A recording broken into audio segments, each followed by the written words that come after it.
Pernahkah kamu mengunjungi sebuah hutan untuk berwisata? Apa yang kamu lihat di sana?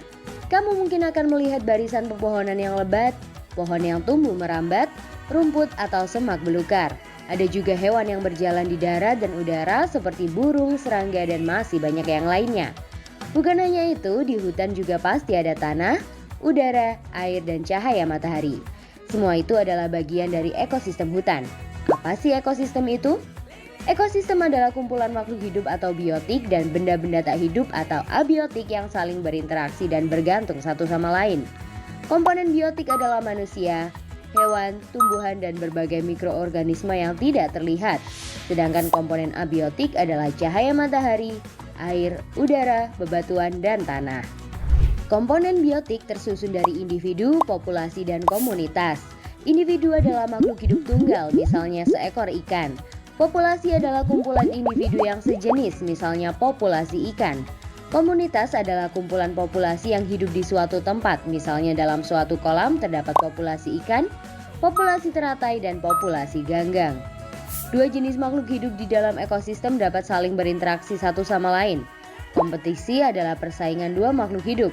Contohnya persaingan singa dan hyena untuk memperebutkan makanan.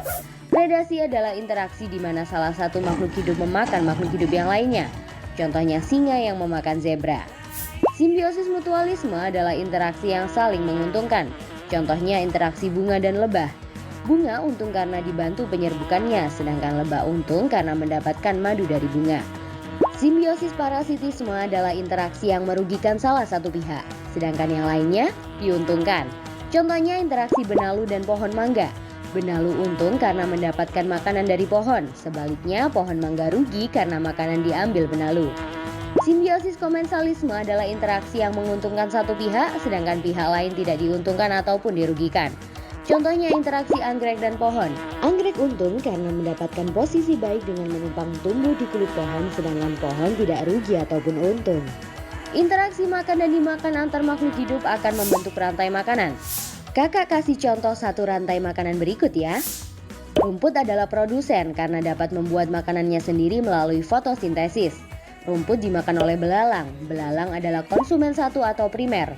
Belalang dimakan oleh katak. Katak adalah konsumen dua atau sekunder. Katak dimakan oleh ular. Ular adalah konsumen tiga atau tersier. Ular dimakan oleh elang. Elang adalah konsumen puncak karena tidak dimakan lagi oleh hewan lain.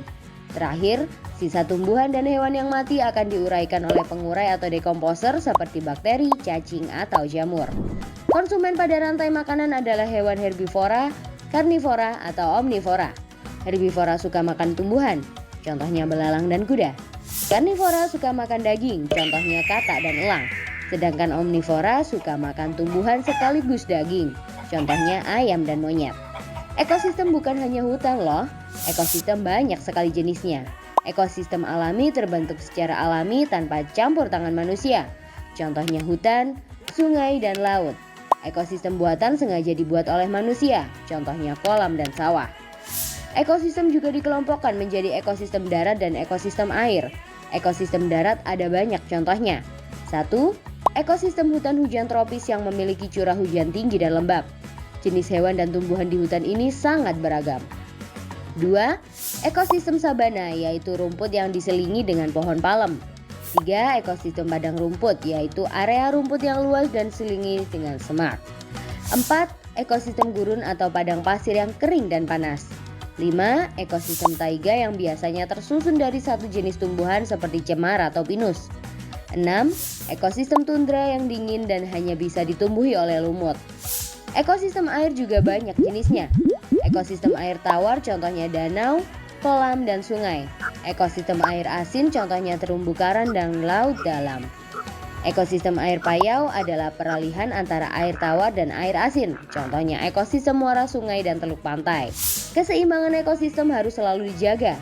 Keseimbangan ekosistem dapat terganggu karena bencana alam atau aktivitas manusia seperti penebangan hutan, perburuan ilegal, dan pencemaran limbah. Nah, setelah kamu tahu tentang ekosistem, gimana ya biar jadi bijak? Ya, kamu bisa membantu dengan cara memelihara keseimbangan ekosistem. Mudah kok, kita bisa mulai dengan membuang sampah pada tempatnya, mendaur ulang sampah atau menanam pohon. Kalau diminta memilih, kalian lebih suka jalan-jalan ke gunung atau ke pantai nih? Coba tulis di kolom komentar ya. Tapi ingat, kalau sedang jalan-jalan jangan buang sampah sembarangan atau merusak tanaman di sana ya.